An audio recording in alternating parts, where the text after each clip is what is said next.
S.S.S. Vayeira, Tofshin Pei Beis.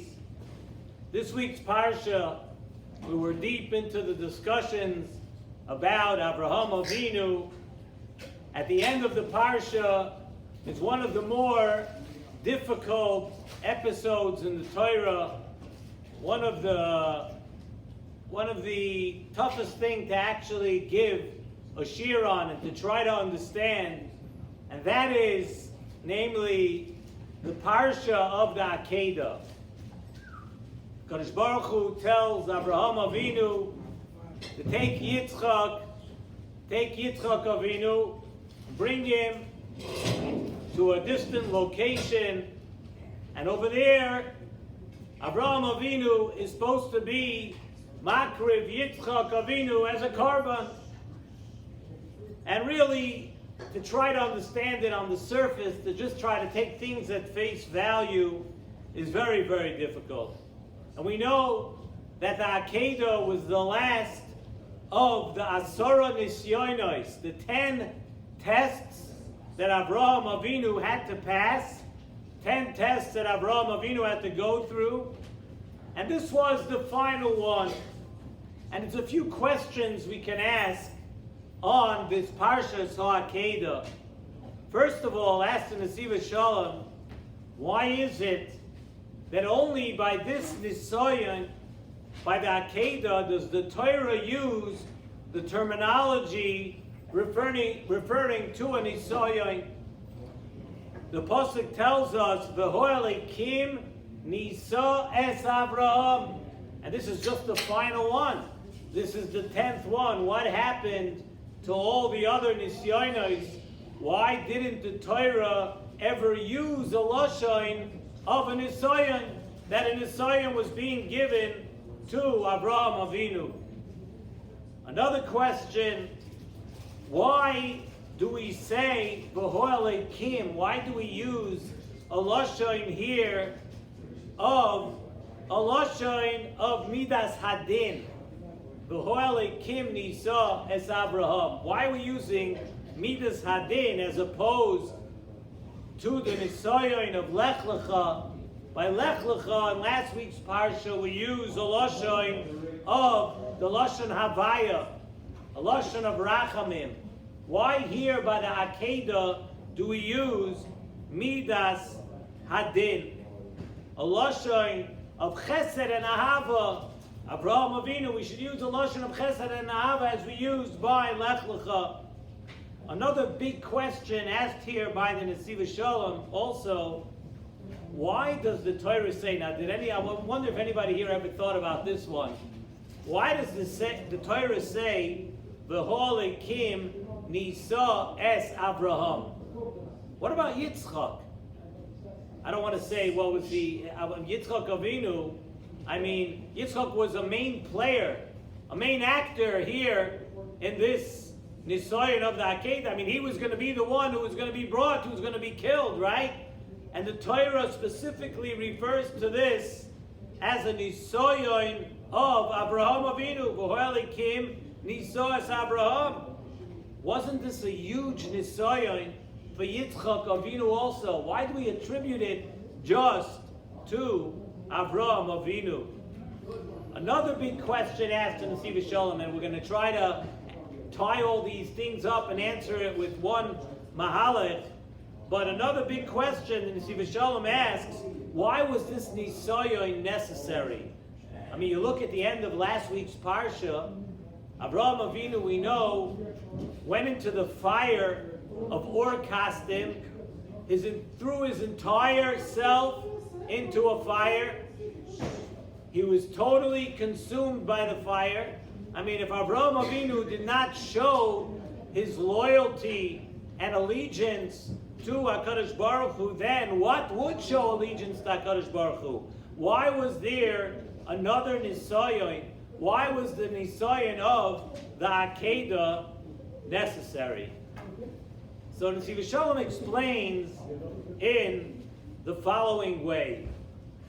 Chazal tell us in Perek Hey of Pirkei Avos, beginning of the Perek, Asara Nisyonos Nisnasa Avraham Avinu ve'omad bikulam. Avraham Avinu was tested with 10 nisyonos, and he withstood. He stood up to all of them. Lohidia kamo chibosai shel Avraham Avinu lifnei hamokoim.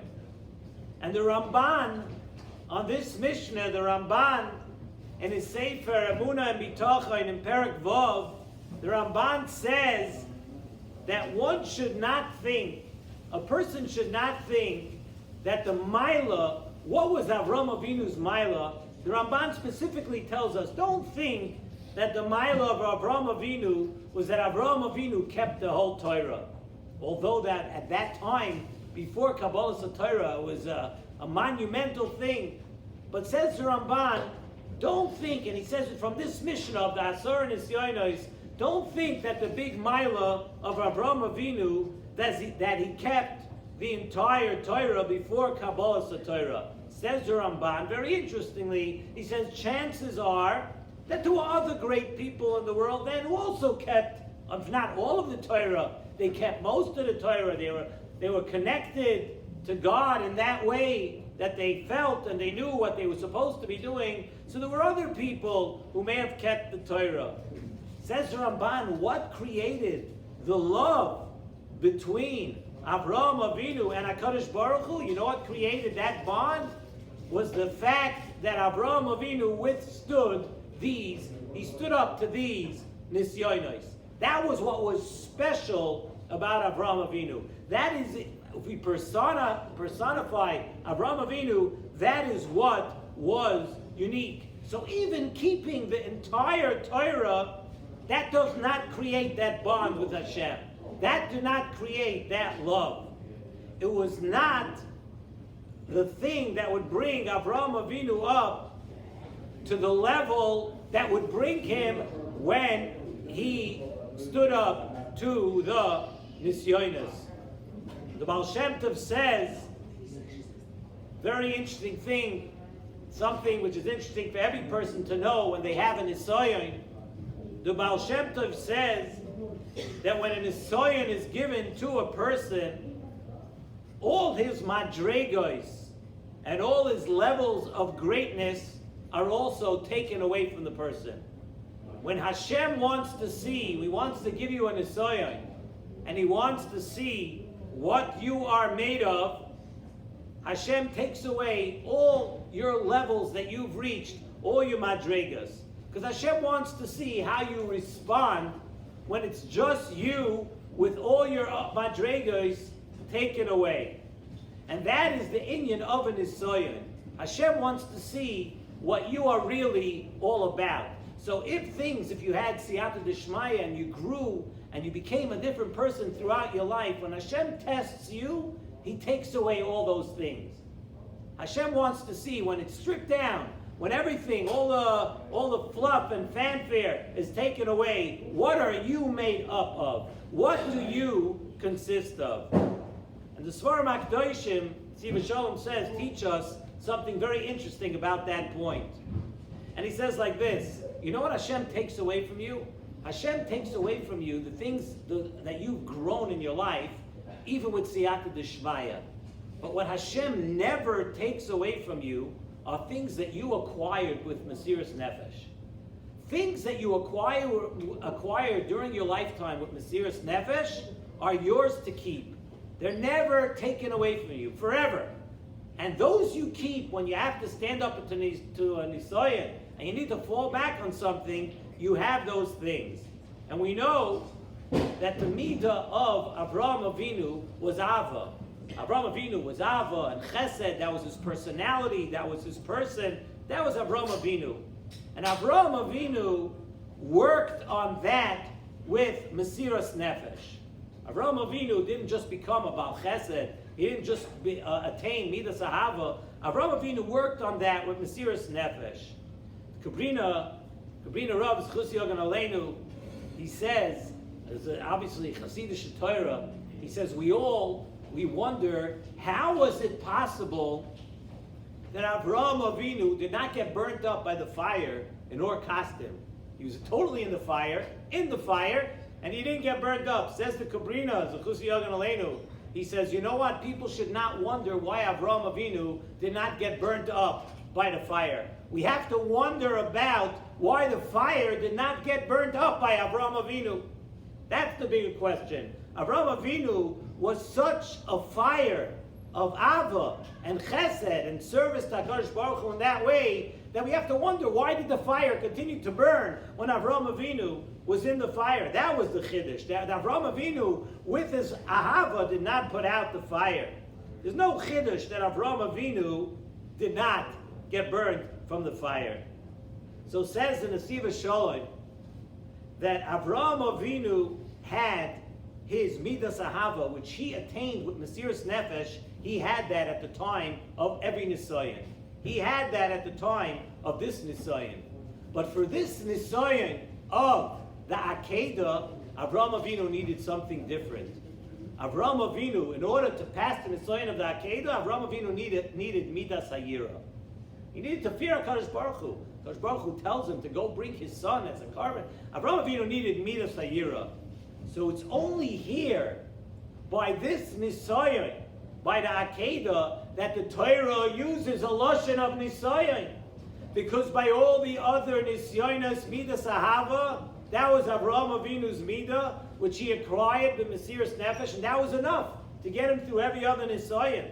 But over here, by the Akedah, Avraham Avinu was going to need Midas Hayira. If he was going to need Midas Hayira, the Torah says that's a Nisayan. V'ho'elikim Nisa as Abraham. And the Torah uses a lashon of Elikim and not Hashem, like by Lech Lecha. Elikim represents Midas Hayira, Midas Hadin. And that was the Nisayan of Avraham Avinu over here. To see the level of Avraham Avinu in a midah that was really not considered his midah. Avraham Avinu, now you're being tested in something which is not naturally you. Let's see how you react. And we know Avraham Avinu passed the test with flying colors. But we had a big question. What about Yitzchak? It says in Nesivos Shalom, beautiful. Yitzchak, we know, Yitzchak throughout the Torah, throughout his life, represented the midah of Yira and Gevura in his life. And it was not a chiddush that Yitzchak Avinu, by the Akedah specifically, the other Nisyanis we said were not a chiddush for Avraham Avinu to pass, because he had the midah of Ahava. But now, the midah by the Akedah, or Midas Hayira, was necessary. That was Yitzchak's midah. Yitzchak was Yira and Gevura. So the Torah says, V'ho'elikim Nisa es Abraham. The test was for Avraham Avinu, not as much for Yitzchak. So the Torah tells us now at the end of the Akedah, Ata Yadati, we're saying now, I know, Ki Yirei Elikim Ata. Then now HaKadosh Baruch Hu, I knew all along, Avraham Avinu, I saw the other 9 Nisyonis, that you had such Midas Ahava for Hashem. You're such a Baal Chesed. Everything that you had to do, I saw that. Avraham Avinu, I always knew that about you, that you were so full of Ahava and Chesed. But now, Ata Yadati Ki Yirei Elikim Ata. Now I know that even if you have to use a midah that's not necessarily yours, I see that you have Yiras Hashem. You, Avraham Avinu, serve Hashem also with Midas Hayira. You love Hashem, that we saw. But now we see Yira too. The Ari Kodesh says that the Akedah is a lashon of binding together, la'akod, to tie together. What was tied together here, Avraham Avinu bound together his midos with the midos of Yitzchak. And that's how he passed the Nisayan. The lesson to us is sometimes we're tested unnaturally. We need to understand that when HaKadosh Baruch Hu tests us sometimes and wants to see what we're made of, without the midos that are naturally ours. And that's what the test was to Avraham Avinu at the Akedah. And we see now how Avraham Avinu passed that test too.